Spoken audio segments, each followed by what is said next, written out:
quiero dar una breve introducción, porque la inteligencia artificial ya no es ciencia ficción, no es algo que vemos en las películas. Es algo que, por ejemplo, se usa para cuando tú, yo, cualquiera de ustedes va a pedir, por ejemplo, un crédito al banco. Ahí está metida la inteligencia artificial. Cuando estamos en las redes sociales y resulta que uno dice, oye, ¿el teléfono me está escuchando? ¿Por qué si yo estaba hablando hace poco de unas cremas me está mostrando una publicidad de las cremas? O justo me metí al Cyber Day a ver qué me voy a comprar y resulta que aparece en mis redes sociales. Eso también es inteligencia artificial. Y lo otro, por ejemplo, el reconocimiento facial en los aeropuertos y en todos sistemas de seguridad. Bueno, son algunos de los miles de ejemplos que hay para que veamos que está en el cotidiano de nuestros días. Hay un enorme potencial acá, también en temas de salud, de medio ambiente, que tanto nos preocupa. Y la idea es que esto sea solo beneficio. Y para eso debemos hablar de la ética de la inteligencia artificial, porque sabemos que de los beneficios también se trae una tremenda cantidad de información nuestra que puede ser mal usada. Y es por eso que es importante tratar el tema del día de hoy. Representa un reto sin precedentes y hay que crear ciertas normas para que esto sea beneficioso para todos. Antes de conversar con ustedes, quiero leerles una declaración de la directora de la UNESCO. Dice lo siguiente: el mundo necesita reglas para que la inteligencia artificial beneficie a la humanidad. La recomendación sobre la ética de la inteligencia artificial es una respuesta importante. Establece el primer marco normativo mundial al tiempo que otorga a los estados la responsabilidad de aplicarlo a su nivel. La UNESCO apoyará a sus 193 miembros estados en su aplicación y les pedirá que informen periódicamente sobre sus progresos y prácticas. Es algo que llegó para quedarse y es por eso que queremos conversar sobre este interesante tema con nuestros panelistas el día de hoy. Ignacio, partamos contigo, ¿te parece? ¿De qué manera la inteligencia artificial mejora o está ayudando a las capacidades humanas? Mira, para ponerlo en contexto, cuando empezamos a hablar de inteligencia artificial en la década de los 50, el foco principal que se dio era automatización y se representó en la sociedad en probablemente muchas películas que lo que hacían era eliminar mano de obra. Exacto. Y todas estas cosas que generaron un cierto pánico, tal vez ahora entrando en los 90 y los 2000, cuando ya la inteligencia artificial era una realidad o lo teníamos más presente y la gente dijo, nos vamos a quedar sin trabajo. Yo creo que ese statement mucha gente hasta el día de hoy lo tiene. Y como planteaste en la introducción, hoy día usamos Waze con inteligencia artificial, hay inteligencia artificial en mi secadora, en la lavadora, pero muchas veces no nos ponemos a pensar qué es lo que viene hacia adelante o cuáles son los desafíos. Hoy día estamos en un punto en que hay como un cambio de paradigma, en que nos estamos saliendo de ese enfoque tal vez más antiguo de reducción de costos, saco gente de la empresa en términos de mano de obra o simplemente estoy buscando una eficiencia. Lo que se está haciendo es buscar ahora crear valor. En vez de reducción de costos, en hacer cosas colaborativas, en vez de reemplazar con una máquina a un trabajador. En ese sentido, se ve, y ha pasado en varias de las tecnologías, que la inteligencia artificial no viene a reemplazar, sino que viene a complementar. Y en ese sentido, el complemento a la inteligencia humana es evidente. O sea, es innegable pensar que una máquina en las tareas repetitivas o en la automatización pura va a poder competir con un humano. Nos van a ganar siempre. Pero liderar un equipo de trabajo, la empatía social, tener esta entrevista, un diálogo, es algo que todavía las máquinas no tienen cómo desarrollar. El potencial que le vemos real hoy día es un enfoque mucho más, tal vez, propositivo a lo que teníamos en la década de los 50 y los 90, en que es colaborativo entre el humano y la máquina, en que se potencian. Y hoy en día, entrando un poco tal vez a lo que se está discutiendo, estamos hablando de metaverso, que tal vez para algunos es confuso, pero cuando uno lleva cosas más prácticas, el concepto de realidad aumentada con inteligencia artificial, porque van muy de la mano, se ven ese tipo de cosas. Por ejemplo, pensar en un equipo médico en que la persona puede tener todas sus capacidades humanas, es un doctor entrenado, pero con un lente de realidad aumentada, mientras está haciendo un diagnóstico o un trabajo, un computador inteligencia artificial por detrás le va a dar recomendaciones, probablemente está operando, se encuentra con un tumor. Si es cancerígeno o no cancerígeno, puede ser una decisión que a él le tome probablemente una hora de trabajo. Claro. Pero estando operando es mucho más práctico que la inteligencia artificial en cooperación con el humano pueda dar un diagnóstico mucho más certero. Lo mismo pensando en lo que pasó recién en Estados Unidos. No sé si vieron un par de fotos en que mostraban todo el desastre del huracán, pero antes del huracán estaban todos los equipos de rescate preparadísimos para lo que iba a pasar. Pero esos equipos de rescate son bomberos son rescatistas. Cuando trabajan de manera colectiva, apoyadas con realidad aumentada, estamos viendo que realmente la inteligencia artificial viene a complementar y ayudar al humano y efectivamente como sociedad podemos ser mejores. Joao, me tomo de las palabras de Ignacio para justamente preguntarte, ¿es un versus el humano con la inteligencia artificial o hay una colaboración que debemos mirar como un todo? Sí, sí, yo estoy de acuerdo. Nosotros vemos como un espectro de alguna forma. Hay algunas soluciones, algunos casos donde sí es posible automatizar mucho más, con tener menos intervención, pero gran parte de los casos van a seguir teniendo esta colaboración para aumentar las capacidades. Y dentro de ese aspecto, yo creo que pensando así como de que las organizaciones podrían hacer, la primera cosa yo creo que es partir por entender la necesidad. En esto, si es algo que logro sacar más provecho automatizando procesos con más apoyo de tecnologías, de técnicas de inteligencia artificial o machine learning o lo que sea, hay algunos escenarios, algunos casos que son más recurrentes así, y hay otros, por ejemplo, casos que exigen mucho más la intuición o la creatividad o conectar cosas que si no hay una conexión tan clara en los datos, en esos casos el apoyo es mucho más fuerte.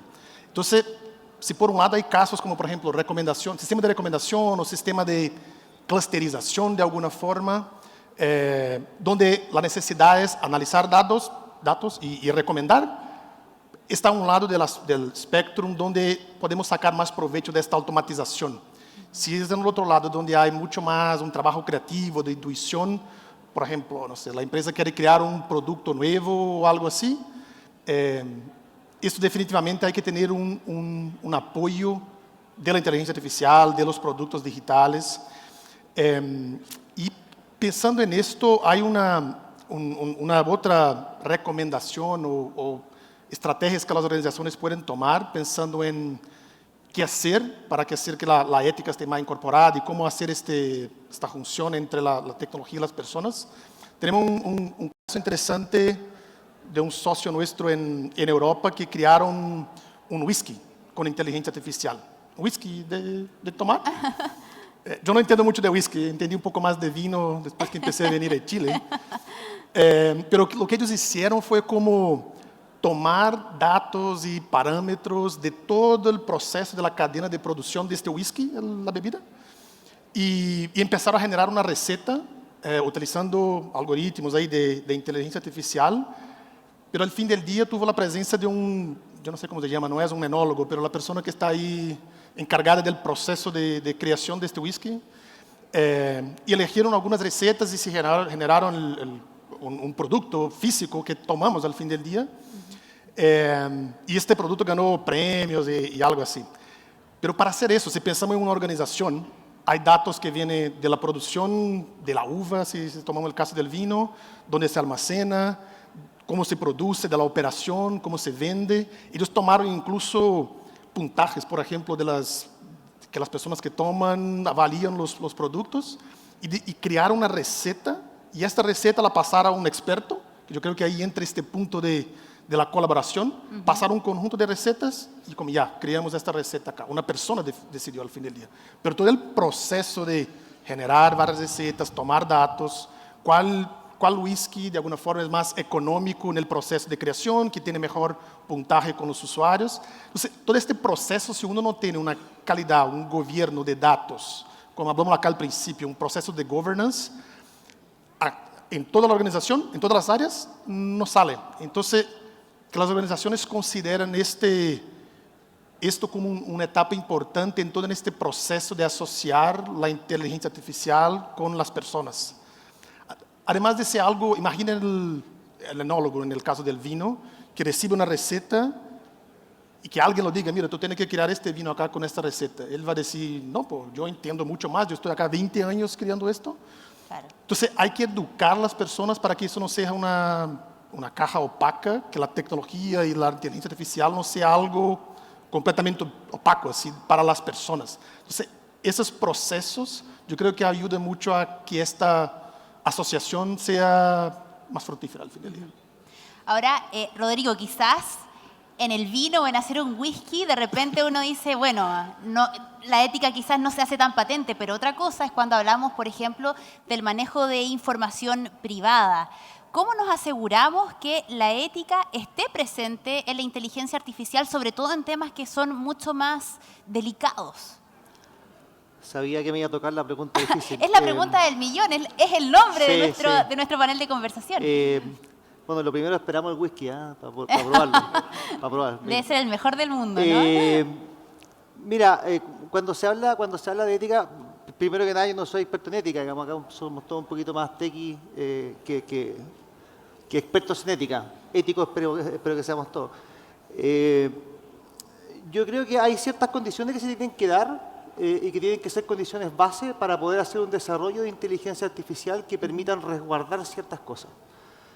Si nosotros nos damos una vuelta por los documentos, por las páginas, digamos, que han publicado los que hoy día son los referentes, digamos, de inteligencia artificial, que puede ser de un Google, un Microsoft, cualquiera, todos definen ciertas condiciones sobre las cuales van a hacer desarrollo de inteligencia artificial. Y hay ciertas cosas que llaman la atención. Hay ciertos lugares comunes que tienen que ser en beneficio de la sociedad, de las personas, de la humanidad, que tienen que cumplir con ciertas condiciones, no sé, de medioambientales, resguardar la privacidad. Pero lo primero que llama la atención es que ninguna explicita, o sea, ninguna dice en concreto el consentimiento explícito. Claro. Sí, vamos a resguardar tus datos con mucha privacidad y vamos a ser muy cautos y vamos a cuidar tus datos. Pero primero pregúntame si yo quiero que tú uses mis datos o no. Y eso es algo que por lo menos desde el lado nuestro, y acá me pongo un poco el sombrero de Telefónica como grupo, hemos estado impulsando y de alguna manera haciendo una definición de que los datos son de las personas. Y en la medida que nosotros queramos usar esos datos, tenemos que tener, primero que nada, el consentimiento de las personas para el uso de esos datos y segundo, que en cualquier momento esa persona pueda decir, hasta aquí llego. En realidad, ¿sabes qué? Están usando mis datos, me parece bien, yo lo probé, estuve de acuerdo, pero a partir de hoy día no estoy de acuerdo y quiero sacarme o me los quiero llevar a otro lado. Y quiero que esos datos los use otra empresa. Ese es un tema que es tremendamente relevante porque nosotros dejamos datos en todo lo que hagamos o dejemos de hacer. La diferencia hoy día versus años atrás es que tenemos la capacidad de poder capturar esa información y poder procesarla en grandes volúmenes. Cosa que antes no pasaba. Entonces hoy día somos capaces de descubrir patrones, de hacer análisis que antes no podíamos hacer, de eficientar procesos, pero también existe la capacidad de lo que se llama empujar o nudge, que llaman los gringos, de alguna manera cambiar ciertos comportamientos de la gente.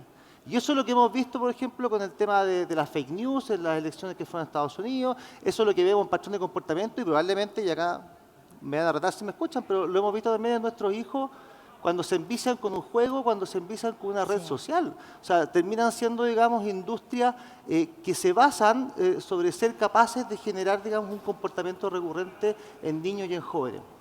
Y eso genera una cantidad de desafíos brutal.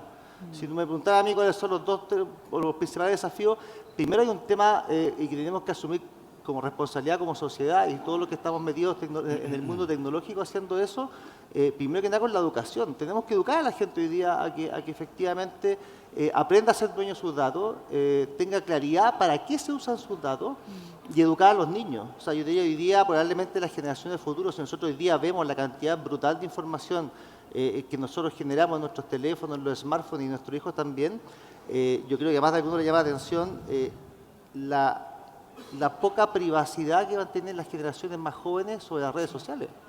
Y es un tema que tenemos no solamente porque se pueden exponer y pueden estar expuestos, digamos, a temas que pueden ser más complicados, de ciberbullying o de publicar fotos que no deberían publicar, sino que también por el valor que ellos generan, digamos, con toda esa información. Y lo segundo es que la inteligencia artificial yo creo que tiene un gran desafío en cómo mantener, hasta el día de hoy yo creo que en cierta medida sacando ciertas aplicaciones, cómo mantener la transparencia.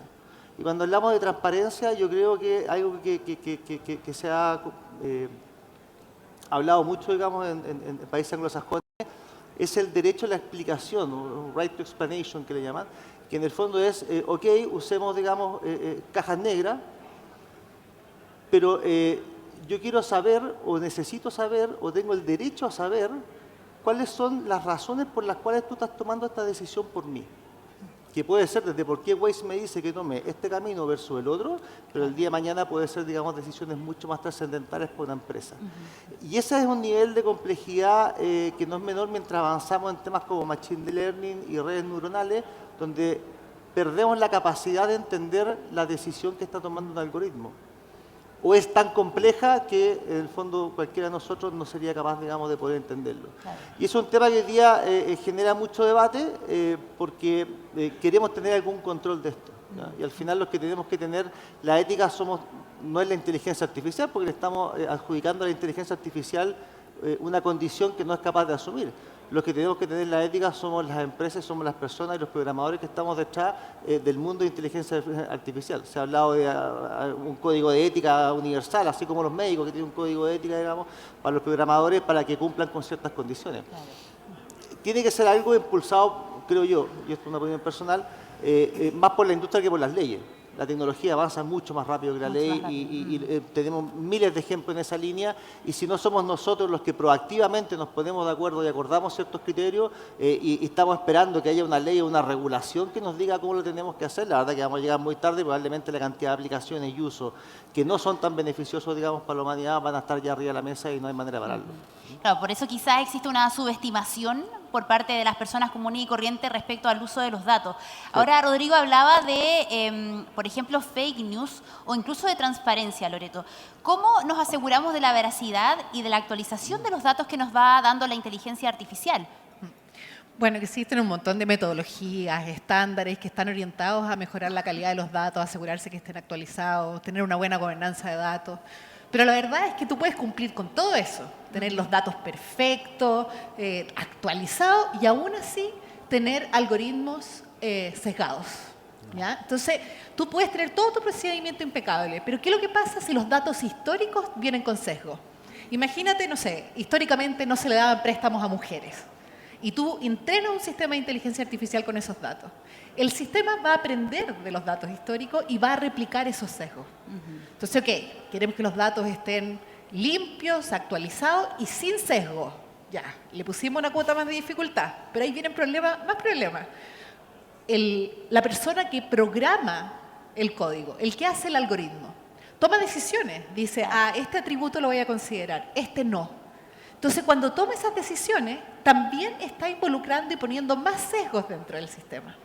Y tenemos una tercera etapa, que imaginémonos que el equipo es súper neutro, maravilloso, los datos no están sesgados, los datos están limpios, actualizados. La inteligencia artificial, la mayoría de las metodologías se basan en maximizar una función. ¿Ya? Y tú para maximizar esa función vas a beneficiar muchas veces a los grupos mayoritarios. Y probablemente vas a dejar grupos minoritarios que van a tener peores resultados. Entonces, en forma intrínseca en los algoritmos, si tú quieres tener la mejor predicción, vas a perjudicar a ciertos grupos. Por lo tanto, el problema es mucho más complejo. No tiene que ver con intención. Podría ser tener todas las ganas y la intención de hacer un buen algoritmo.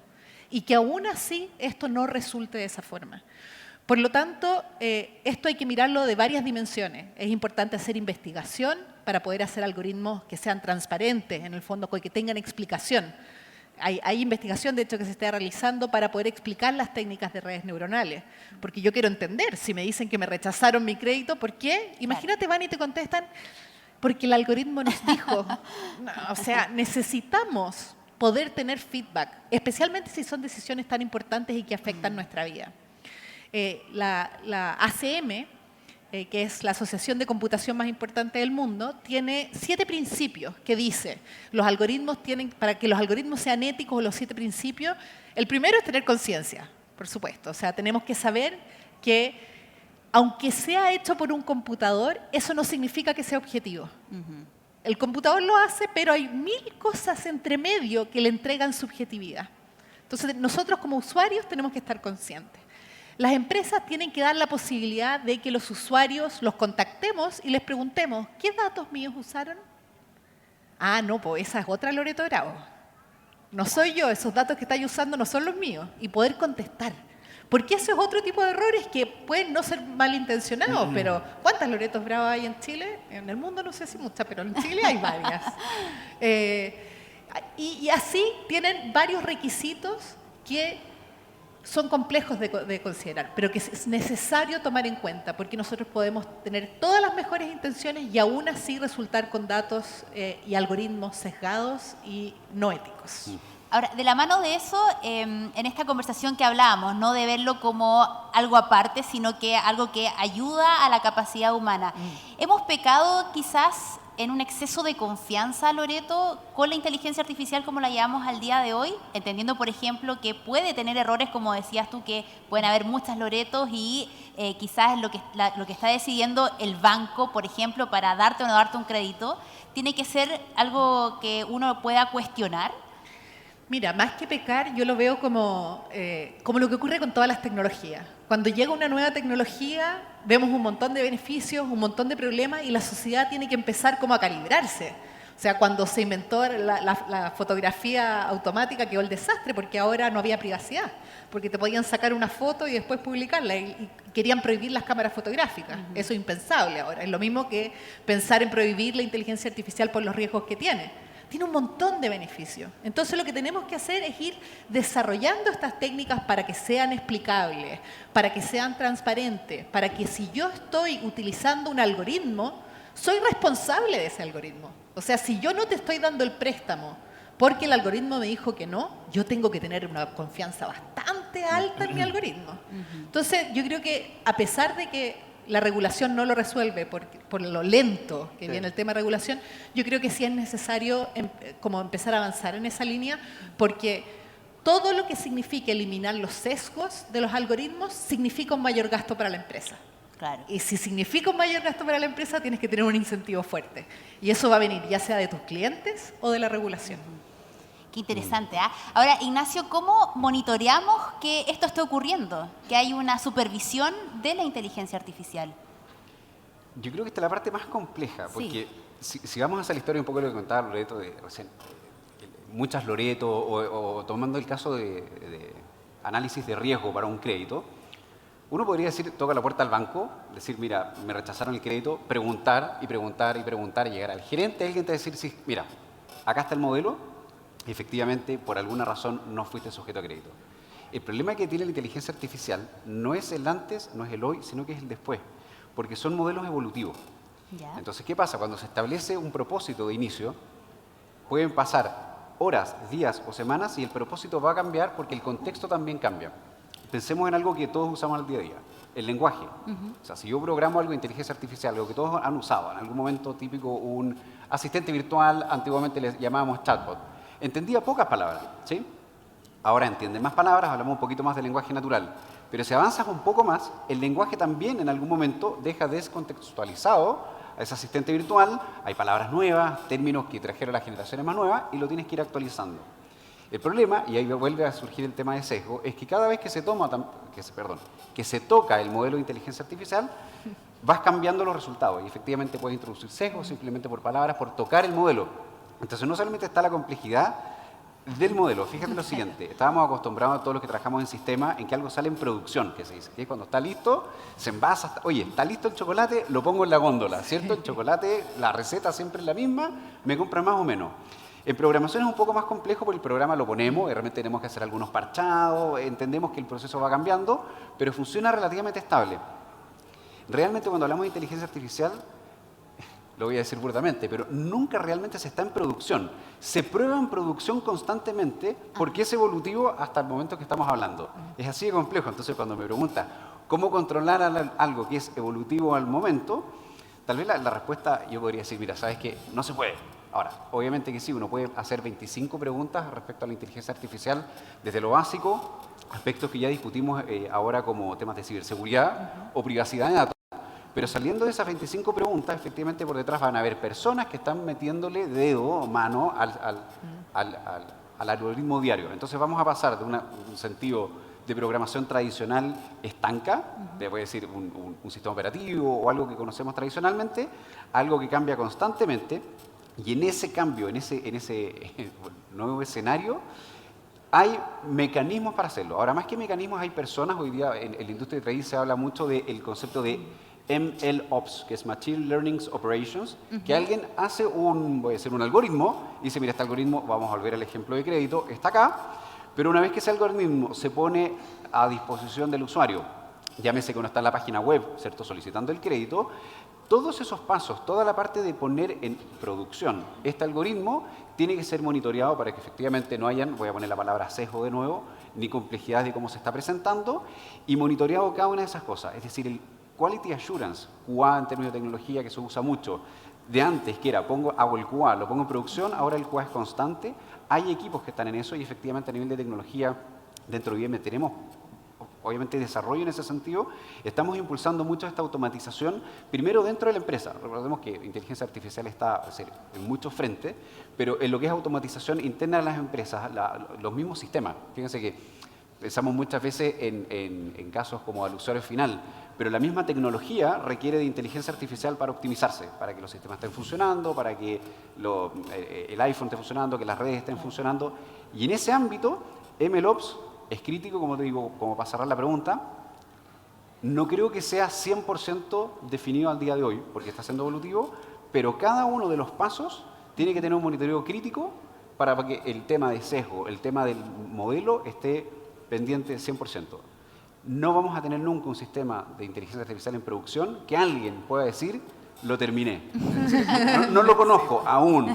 Entonces, Difícil. va a ser evolutivo y yo creo que todavía como sociedad, y un poco poniendo los bordes de ética que nos llevan a esta conversación, no vamos a terminar nunca de, voy a decir, tal vez complejizar la base del modelo Claro. antes que el resultado. Y es un desafío no menor. Es algo que está en constante desarrollo. Y pensando justamente en eso, Joao, no sé, uno escucha amigos, incluso uno misma, que, no sé, hay algo perverso detrás de esto. Quieren saber todo de mí, por qué me piden el root en el supermercado, mejor resguardo mis cosas. ¿Cómo hacemos que el desarrollo de esta tecnología, desde el punto de vista de las empresas, no se vuelva algo hostil, sino que todo lo contrario, sea una ayuda para nuestro diario vivir, como es, por ejemplo, cuando lo dije en el principio, ayuda para la salud, ayuda para mejorar el medio ambiente y un sinfín de cosas? Sí, es la pregunta del millón, ¿no? Pero yo creo que si pudiera hacer con que salgamos de acá con alguna reflexión, yo creo que no sé, mucha gente acá trabaja creando tecnología de alguna forma, es que consideren que cualquier tecnología puede ser hostil. Mucha gente piensa que es solo como, no sé, un hacker, un virus, o una explotación de datos, o algo así que fue como ya diseñado para ser malo, que es hostil. Eso también es, obviamente. Pero hay otros casos, como ya mencionamos acá. Incluso hay casos donde algo fue pensado de manera positiva, pero la gente y el mundo lo ocupa de una manera negativa. Si hablamos de adicción, por ejemplo, las redes sociales, o, no sé, propaganda a una audiencia específica como targeted propaganda. Eso también puede ser hostil, porque yo estoy creando grupos así. Y hay otros casos que yo creo que son aún, quizá que estén un poco embebidos de alguna forma y la gente no percibe, bueno, el grupo que es impactado definitivamente lo percibe. Hay un caso interesante, que salió hace algunos años. Imagino que mucha gente ahí utiliza Twitter, por ejemplo. No sé si se acuerdan que cuando una persona posteaba una foto en Twitter, este sitio de escribir así el status, cuando la persona pone una foto grande, Twitter automáticamente reducía esa foto a una chiquitita. El tema es que esta reducción a una foto chiquitita, cuando tenía, no sé, 2, 3 personas en la foto, la reducción era casi siempre a una persona blanca, hombre. Y esa era una prueba interesante en el sentido de pusieron una foto del Barack Obama con una otra persona, una foto grande, y cuando Twitter como redució la foto, aparecía el rostro así, aparecía de la otra persona, no del Barack Obama. Obviamente el Barack Obama yo creo que debería estar ahí. Entonces, y eso son tecnologías de alguna forma no fueron pensadas por eso. Y hay otros casos, si consideramos esto del crédito, o no sé, de cómo... Había un otro también interesante de estas maquinitas de jabón. Cuando una persona blanca pone la mano, sale jabón, y una persona negra pone la mano, no sale jabón. Esto es como hostil, mucho. Si hablamos de, no sé, de Brasil, donde soy, más de la mitad de la población de alguna forma va a ser impactada por esto. O que fuera una persona, ya era significativo. Entonces, yo creo que las organizaciones tienen que pensar formas de trabajo para incorporar esta visión, que esto significa cómo ser más inclusiva, cómo buscar distintas perspectivas de cómo mi muestra de datos hay que ser más representativa, cómo puedo ser consciente de los sesgos, van a ver, y mucha gente dice como, ya, pero la sociedad ya tiene estos sesgos, entonces es solo una replicación. No, porque el impacto es mucho más grande, es gigante en escala, entonces no es solo un traspaso de un lado a otro. Y yo creo que también la transparencia, eso que comentaba del explainable AI, y que no sea el algoritmo, el proceso, no sea una caja opaca, que nadie entiende lo que pasa, porque senão la gente no va a confiar. Si hablamos de la confianza al principio, claro, la gente no va a confiar. Entonces, tener nosotros llamamos de un Responsible Tech Playbook, que es como un manual de tecnología responsable, que va más allá de inteligencia artificial o machine learning, cualquier producto, la tecnología puede ser hostil. Entonces necesitamos frameworks o formas de pensar que incorpore esas reflexiones, desde el diseño, desde como el proceso de despliegue de una solución en producción, desde el monitoreo, y hay distintas herramientas, procesos, técnicas ahí para mirar esto y decir, ya, tengo que cambiar algo en alguna etapa para que la tecnología no sea tan hostil. Rodrigo, me quiero quedar con una palabra que decía Joao, la confianza. Hoy día que nos cuesta tanto confiar además, después de todo lo que ha pasado, no solo acá en Chile, sino en el mundo. ¿Cómo confiamos en esta tecnología para que realmente sea beneficioso para nuestro día a día? Yo creo que como usuarios ganamos la confianza en la medida que el resultado que te va dando, digamos, es apropiado o es lo que uno más o menos quiere. Si yo uso Waze todas las mañanas y efectivamente llego más rápido a la oficina donde tengo que desplazarme, digamos, lo sigo usando. El tema es cómo generamos una confianza de lo que está detrás de eso y de lo que se está programando o lo que se está generando a nivel de los algoritmos y de la data que hay detrás para que la gente con confianza pueda decir, bueno, esto me sirve y además no está invadiendo ni mi privacidad ni me está generando, digamos, un perjuicio.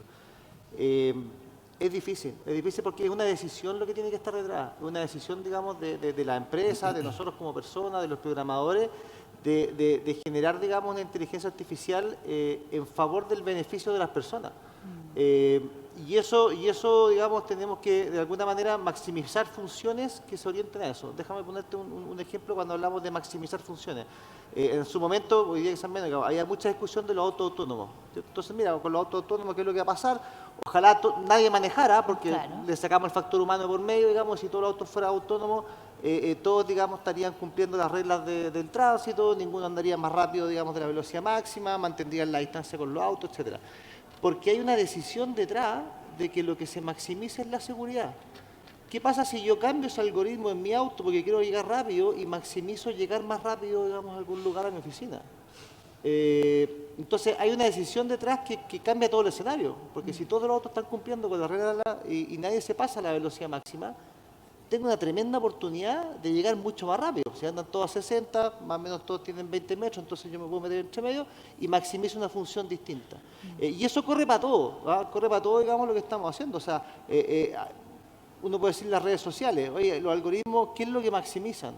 Maximizan que la gente, digamos, tenga autoconfianza, genere una comunidad de amigos y que tenga relaciones, no sé si cercanas o honestas con otras personas que ni siquiera conoce físicamente. Yo creo que pocos estarían de acuerdo en eso, digamos. Si están maximizando las horas que estás tú metido, digamos, en tu teléfono, tablet, computador, lo que sea, y estás generando, digamos, una imagen de ti mismo que quizás no es la mejor y empiezas, digamos, a disfrazar cosas, claramente la decisión que está detrás está mala. Pero no hay cómo regular eso, ¿ah? Entonces, la única manera de poder, o sea, no hay cómo regularlo hoy día y yo creo que la velocidad en que se va a regular, digamos, no va a ser suficiente para que deje de lado la decisión que tienen que tomar los que están y los que estamos detrás de esos algoritmos. Y la única manera de poder responder a eso como usuario es que tengo que hacer un opt-out, tengo que salirme de ahí. Que es difícil, porque tiene beneficios, porque están mis amigos ahí, porque chateo con ellos por ahí, porque se organizan las fiestas por ahí, entonces anda a ser hoy día un caro de 14, 15, 18 años que se tiene que sacar de las redes sociales porque queda de alguna manera, entre comillas, marginado. Claro. Entonces, es un desafío como sociedad que es brutal si uno lo ve, digamos, con ese. Y estamos hablando de cosas de uso común que conocemos. O sea, saquemos de lado, digamos, usos industriales, uso de armas autónomas. La guerra, lo queramos o no, es un gran generador de innovación y de tecnología. En toda la historia y en todas partes ha sido así. Lo que puede salir de ahí, digamos, está la decisión efectivamente de ser más efectivo, digamos, en ese contexto, tiene consecuencias brutales y son algoritmos que se pueden usar no solamente para eso, sino también para otras cosas. Y genera, digamos, un desafío. No quiero tampoco parecer como que es un panorama tremendamente soberbio, porque hablamos al principio y tú comentabas, digamos, de todos los beneficios que son brutales. Y no por los riesgos tenemos que dejar, digamos, de ser capaces de capitalizar esos beneficios, que yo creo que hoy día son infinitos y todavía nos queda mucho por descubrir, digamos, qué beneficios vienen, pero a nivel de salud, de educación, de generación, digamos, de mayor eficiencia, de mayor valor, son beneficios que no podemos rechazar por estos riesgos, pero tenemos que ser capaces de ver cómo lo acotamos y cómo nos hacemos responsables de ellos también todos como industria. Claro, son beneficios y son cada vez más cotidianos. Es impresionante cómo toda tu rutina está destinada con, o más bien conversada con la inteligencia artificial. Se nos acaba el tiempo. Brevemente, palabras al cierre. Loreto, ¿qué es lo que a ti te queda de esta conversación, lo más importante, pensando sobre todo en el futuro? Mira, yo soy más bien ingenua y positiva. Yo creo que el potencial de la inteligencia artificial es gigante. Sí, lo que podemos hacer y cómo nos puede ayudar, cómo puede venir a tomarnos la mano, por decirlo de alguna forma, para potenciarnos y poder llegar a hacer más cosas las que quizás jamás pensamos. Nos abre una puerta gigante y por lo tanto tenemos que mirar los riesgos y ver cómo enfrentarlos, pero yo realmente creo que podemos sacar el mejor provecho de la inteligencia artificial y al mismo tiempo ser cuidadosos con los temas éticos y tenemos que llegar a encontrar ese equilibrio. Y mi camino, porque trabajo en una universidad, es a través de la formación. Yo creo que aquí hay todo un tema de que los alumnos tomen conciencia, pero más desde los colegios, también ir a dar charlas a colegios, que no sé, que no compartan si van a compartir su foto con su nombre, sepan las consecuencias que tiene, en el fondo que entiendan todo lo que se puede lograr con la nueva tecnología. Exacto. Rodrigo, palabras al cierre. Yo comparto la enorme cantidad de posibilidades que esto tiene. Y yo diría que quizás para cerrar yo haría una invitación a seguir experimentando. Nosotros hoy día probablemente tenemos un pedazo así del potencial que esto tiene. Hoy día las capacidades, digamos, de poder procesar información van aumentando año contra año, digamos, de manera por múltiplo. Vertiginosa, claro. Y ahí yo, un poco lo que me gustaría hacer la invitación quizás, digamos, a startups o a los que quieren, digamos, inventar cosas, yo creo que este es el momento. Este es el momento porque hoy día nosotros lo que vemos visible y las cosas que conversamos es la punta del iceberg. Y yo creo que hoy día es un momento de poder meterse en este mundo, de poder experimentar y poder, digamos, levantar la cantidad de posibilidades que tiene, que nos van a cambiar la forma como vemos el futuro. O sea, el día de mañana, digamos, la cantidad de cosas que vamos a poder hacer y si tenemos la valentía de meternos hoy día, digamos, en este mundo y experimentar y probar cosas, yo la invitación, digamos, a todos los que estamos acá y todas las empresas que estamos metidas, digamos, en esto, está abierta porque ni siquiera nosotros, yo creo que nadie de nosotros, ni en Silicon Valley saben hasta dónde puede llegar esto. Sí. Y eso va a depender, digamos, de la capacidad de innovación y la capacidad de inventar y el atrevimiento que tengamos. Yo creo que acá en Chile en particular tenemos un ecosistema súper potente y podemos seguir, digamos, en esa línea. Hay que sacarle provecho, sin duda. Joao, palabras al cierre. Sí, yo creo que me gustaría hacer un llamado a la responsabilidad, a nosotros como personas que crían tecnología de alguna forma, principalmente en el mundo digital. La industria de tecnología más nueva, si comparamos con otras, como ingeniería o algo así. Entonces nosotros tenemos mucho que aprender con relación a eso, sobre la responsabilidad. Y todo lo que criamos, las tecnologías, impactan a las personas que crían y a las personas que la utilizan. Yo creo que es importante que empecemos a considerar eso de manera un poco más importante, así como tenemos responsabilidad sobre las tecnologías que ponemos en la mano de las personas al fin del día. Ignacio. Mira, yo creo que manteniendo obviamente la ética, que es lo que nos convoca por detrás, creo que efectivamente estamos tocando la punta del iceberg en lo que es inteligencia artificial. O sea, si ponemos un ingrediente sobre lo que ya debatido, viene la computación cuántica. La computación cuántica con los datos de inteligencia artificial es algo que que si estamos hoy día tocando la primera parte con la computación tradicional binaria con unos y ceros, lo que se viene abre posibilidades que uno pudiese pensar, oye, viajes fuera del sistema solar, cosas que son de ciencia ficción, no lo vamos a resolver con la computación tradicional. Entonces, lo que viene es sumamente es importante para la humanidad. Entonces, creo que si hacemos una buena base de ética, ponemos los límites y hacemos que la curva evolutiva de la inteligencia artificial sea lo más beneficiosa en la cooperación que estábamos discutiendo antes, es espectacular. Y la invitación que yo le hago en general a las empresas es a cambiar de paradigma, o sea, cambiar el modelo de enfoque. Hoy día muchas veces los problemas los seguimos abordando como si estuviésemos en la década o el 50 o el 60 o el 70, un poco lo que te comentaba antes de reducción de costos, saca a los empleados. Hoy día yo creo que haciendo un cambio en el cómo se plantea la inteligencia artificial de una manera más propositiva, apoyada en la ética, pensando en el beneficio o en la colaboración, se pueden lograr cosas espectaculares y es salir de la zona de confort, es pensar las cosas de una manera distinta, no tenerle tanto miedo, pero tenerle respeto. Bueno, harta pega a quienes se dedican a esto y harta pega a nosotros también, al menos yo me incluyo, seguramente acá hay varios que se dedican también a lo mismo, en tomar la importancia que esto tiene, tanto de los datos de uno como de quienes están detrás de esto, para que justamente la inteligencia artificial sea algo beneficioso, tenga ética y empuje a la humanidad hacia un punto que yo creo que ya vamos camino a eso sin duda. Quiero darle las gracias a Loreto Bravo, directora del Instituto de Data Science de la Universidad del Desarrollo, Rodrigo Sajuria, director de Movistar Empresas en Chile, Joao Lucas Santana, Head of Technology de Talkboard Chile y Ignacio Chanes, CTO de IBM Chile. Muchas gracias por esta conversación. Gracias también a ustedes y un aplauso gigante a nuestros panelistas el día de hoy.